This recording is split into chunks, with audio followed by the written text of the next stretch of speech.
En immersion, un podcast des agences de l'eau.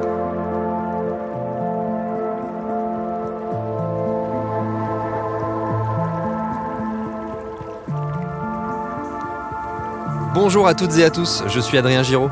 Et moi, Louise Régent. Et aujourd'hui, on vous propose une nouvelle expérience. Un petit voyage à travers la France, à la découverte des fleuves, des rivières, des cours d'eau, qui font la beauté et la richesse de notre territoire.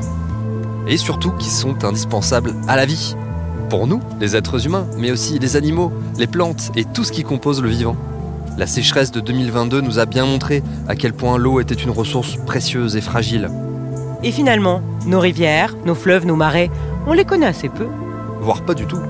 Heureusement, il y a des femmes et des hommes qui vivent, qui travaillent avec ces rivières, qui les connaissent, les protègent, qui les aiment tout simplement. Alors on vous propose de partir à leur rencontre. Prenez vos bottes, votre ciré, votre maillot de bain, et c'est parti, on vous embarque avec nous.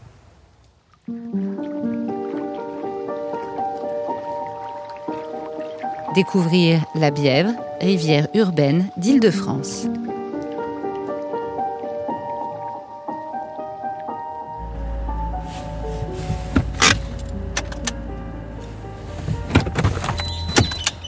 Bonjour à toutes et à tous, je suis Louise Régent et aujourd'hui nous sommes à Verrières-le-Buisson.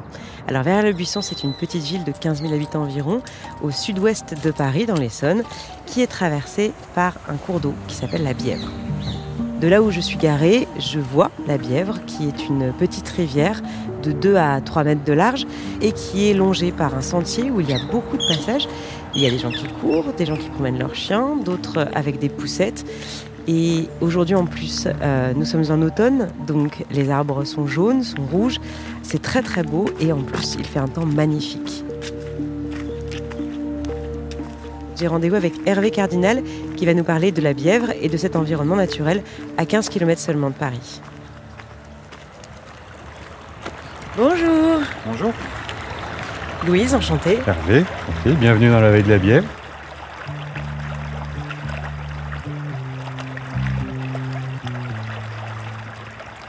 Je suis directeur des services techniques du syndicat de la Bièvre. Le CAVB, c'est Syndicat intercommunal d'assainissement de la vallée de la Bièvre, petite vallée, à proximité de Paris. Vous êtes vraiment un enfant du pays. Moi, je suis le local de l'étape. Je suis là depuis que je suis né. Je suis amoureux de ma vallée. Je me promène donc depuis tout petit sur le territoire. Et plus ça allait, plus j'avais ma vocation environnementale qui me disait de faire quelque chose. Et la structure qui intervenait sur le milieu naturel et l'environnement là où j'habitais et où j'évoluais, c'était le CAVB. Donc j'ai progressivement été stagiaire au CAVB et je termine 20 ans plus tard directeur technique. C'est une progression qui me permet vraiment d'exploiter les actions d'amélioration dont j'ai envie de faire profiter le territoire. Alors il y a des buissons. Il y a des petits, comment ça s'appelle ces petits buissons? C'est pas des roseaux aussi, il y a des roseaux? Il y a des roseaux, des carex. Alors, il y a des petits roseaux. C'est que cette espèce de pic avec une saucisse, ce n'est pas un roseau, c'est une massette. Alors ça ressemble, effectivement, on dirait un pic avec une saucisse au bout. Ouais, c'est ça. C'est une autre type d'espèce de plante aquatique très intéressante, mais les gens la confondent souvent avec un roseau.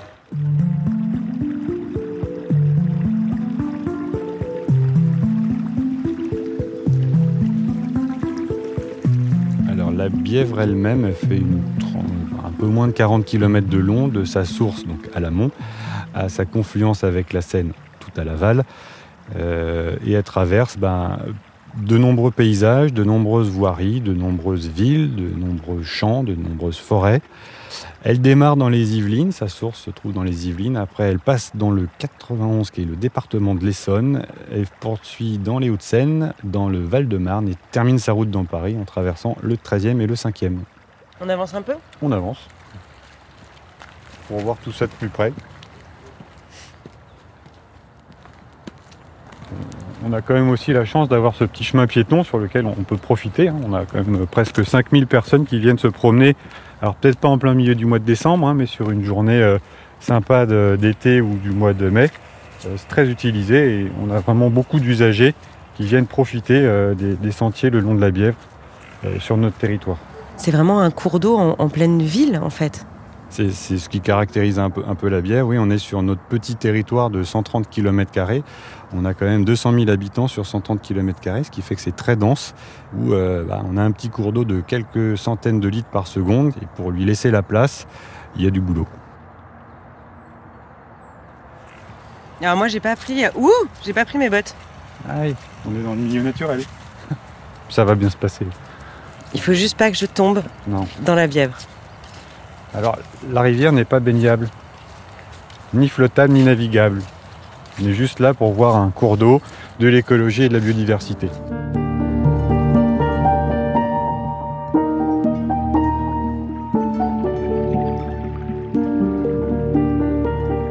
Alors, l'histoire de la Bièvre, au départ, les industriels s'en sont servis, notamment au Beurskampf, pour la qualité de son eau et pour faire ses toiles, de la toile de Jouy.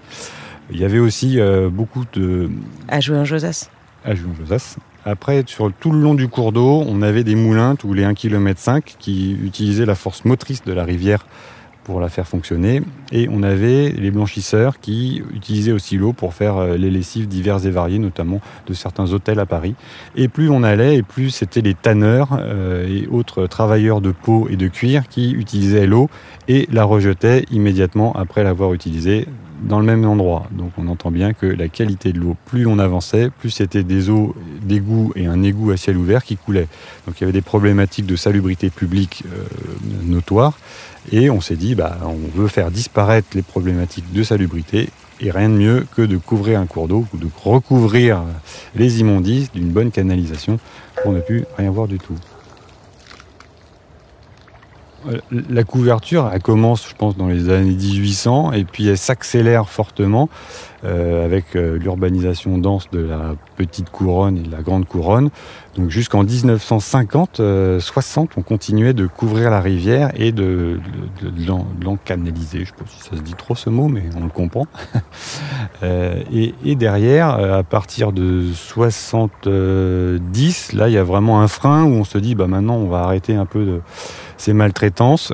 Et à partir de 2000, là, on est vraiment sur l'objectif inverse de on restaure l'écologie et on rouvre la rivière. Et donc le top départ, j'ai envie de dire, oui, c'est la première réouverture de la Bièvre en 2000 par le CAVB au niveau de Verrières.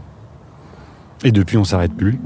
On est parti sur des restaurations, une année, une restauration.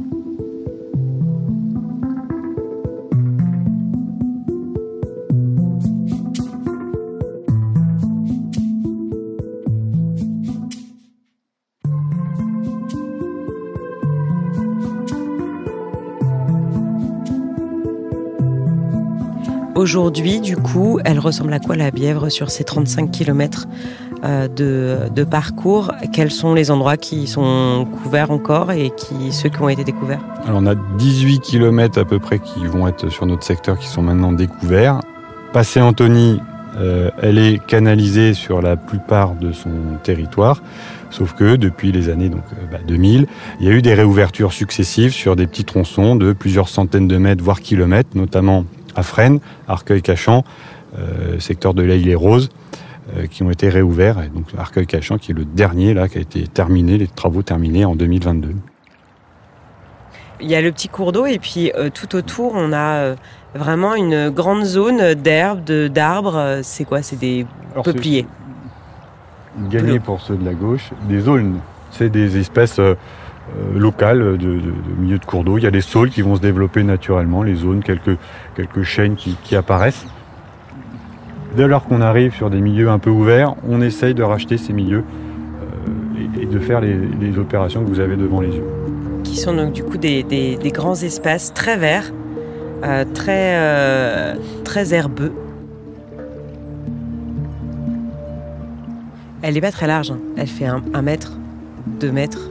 Oui, elle va faire 2-3 mètres de large dans une caisse de 1,50 m à 2 mètres de haut. L'idée, c'est quand même de lui redonner de la largeur. Ce qui serait intéressant, c'est d'avoir un lit encaissé jusqu'à 20 mètres de large pour que la rivière puisse respirer et avoir des zones d'expansion naturelle, ce qu'on a fait tout à l'heure et ce qu'on a vu tout à l'heure. C'est-à-dire des zones d'expansion naturelle, c'est quand il pleut beaucoup, qu'elle puisse prendre tout son lit et sans inonder autour, c'est ça? c'est ça. Inonder les zones naturelles, les zones d'expansion, les zones vertes qu'on décrivait tout à l'heure, que l'eau s'épande là-dessus plutôt qu'elle aille s'épandre dans des habitations ou sur des voiries et gêner le public.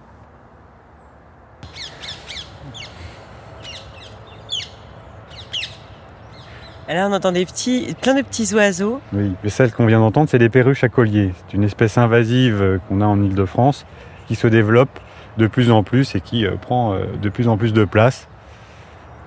Vous êtes contrarié avec cette histoire de perruches? Oui, oui, c'est une contraire. Ça prend des niches écologiques. Alors rien n'est prouvé par les études, mais nous on se rend compte que plus ça va, plus il y en a. Et ça colonisent quand même vraiment beaucoup le milieu. À part les petites perruches à collier qu'on entend bien, il y a d'autres petits oiseaux, il y a d'autres espèces volatiles. On a fait appel à la LPO, donc Ligue de protection des oiseaux, et on est venu leur faire un petit diagnostic et on a classé le secteur avec eux en refuge LPO, ça s'appelle. Refuge LPO, ça veut dire qu'il y a une qualité très intéressante du milieu pour accueillir l'avifaune. Donc on a jusqu'aux derniers inventaires, je crois que c'était 35 ou 40 espèces d'oiseaux différentes qui ont été inventoriées sur le site.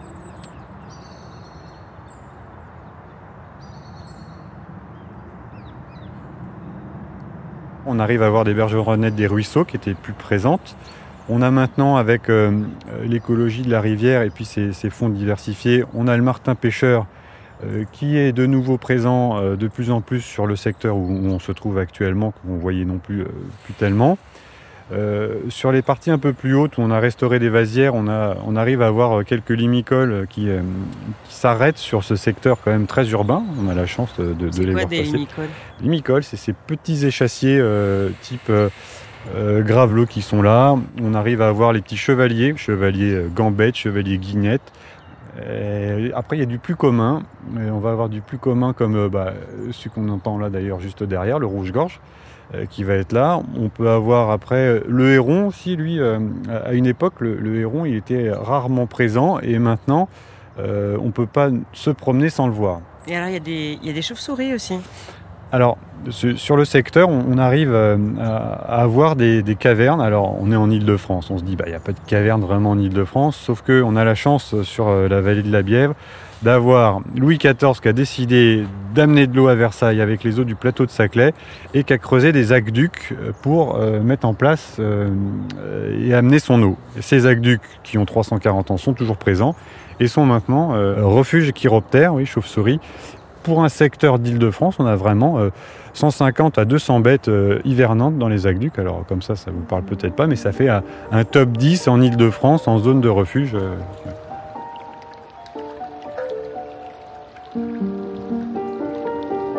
Concrètement, en quoi consiste votre activité au quotidien ?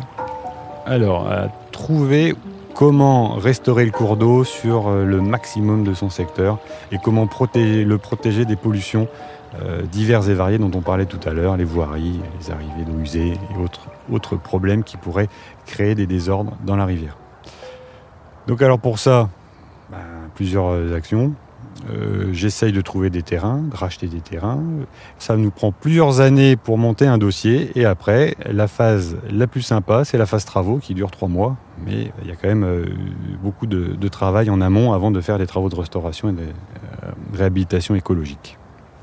Et vous pouvez définir réhabilitation écologique ?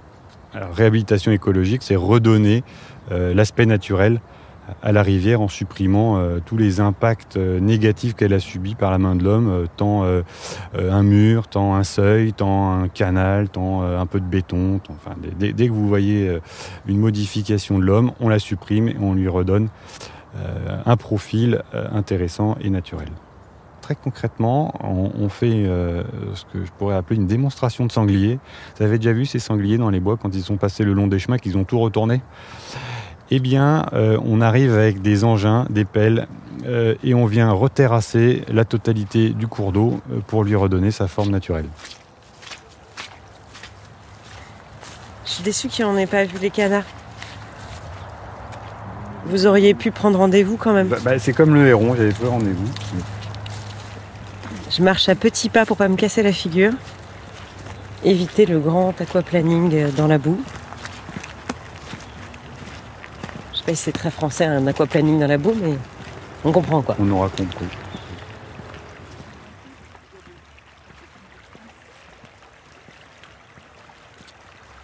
On a, donc je rappelle, ces 3 planches en béton dans lesquelles la rivière est contenue. On arrive, on casse ces planches en béton, on vire ces planches en béton, et là on va lui recreuser un petit lit très confortable avec des zones plates, des zones profondes, des zones avec des gravillons. Et là, l'ensemble des habitants viennent et m'applaudissent en disant « Ah bravo !» Quand je parle des habitants, je parle des libellules, des poissons et puis toute autre bête qui circule dans le coin.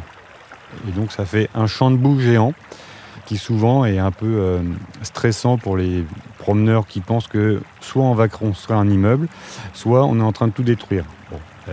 C'est la partie un peu difficile, mais la nature ayant horreur du vide, après la fin des travaux, on a vite le sol qui se reverdit et la rivière qui passe au milieu, et les gens sont après contents de l'opération. C'est fou parce qu'il y a une colline juste derrière, totalement aux couleurs de l'automne, jaune, orange, rouge. Moi, j'ai l'impression d'être au Canada presque. C'est vrai. C'est le Canada francilien. Plus besoin de partir en vacances. D'ailleurs, nous ne partons jamais en vacances, nous, les Valbiévrins. Nous y sommes toute l'année. Vous avez tout ce qu'il faut ici. On a tout ce qu'il faut. Comment vous voyez ce territoire dans les 10, 15, 20 prochaines années ? Vraiment amélioré, puisqu'on est dessus tous les ans, tous les jours, toutes les minutes, toutes les heures de notre travail et de notre quotidien. L'idée, c'est de maintenir ce petit écrin de verdure à 15 km de Paris et d'augmenter ce petit écrin de verdure pour que ce soit vert jusqu'à Paris. C'est un projet qu'on a avec nos collègues de Laval, là, qui travaillent aussi sur les mêmes orientations que nous, CAVB à l'amont, de restaurer la rivière sur son petit écrin de verdure total. Merci beaucoup de cette promenade le long de la Bièvre. Merci d'être passé nous voir. Revenez quand vous voulez, c'est ouvert. Vous le connaissez par cœur maintenant. C'est noté. Merci. Au revoir.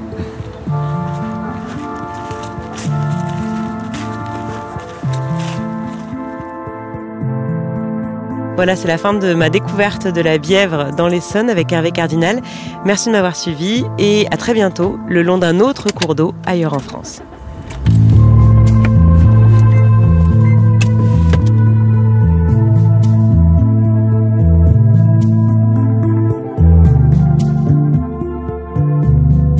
Vous venez d'écouter En Immersion, un podcast des agences de l'eau. Rendez-vous au prochain épisode pour découvrir un nouveau cours d'eau. Et pour en savoir plus sur nos rivières et les actions menées au quotidien pour les préserver, rendez-vous sur le site lesagencesdel'eau.fr et sur les réseaux sociaux des agences de l'eau.